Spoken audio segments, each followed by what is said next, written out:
BPL এর দুর্বার রাজশাহীর মালিক শফিক রহমানকে আপনারা হয়তো চিনেন।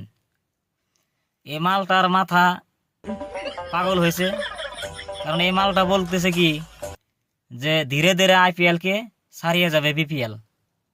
তো উনি বলতেছে যে বিপিএল বলে আইপিএল কে ধীরে ধীরে ছাড়িয়ে যাবে। এটা একটা কথা। ইনি কিন্তু সেই মালিক যে কিনা বিদেশি প্লেয়ারদেরকে দিয়ে বিপিএল খেলানোর পরও উনাদের ঋণ পরিশোধ করা হয় নাই, এবং কি গাড়ি ভাড়াটা পর্যন্ত দেওয়া হয় নাই। এবং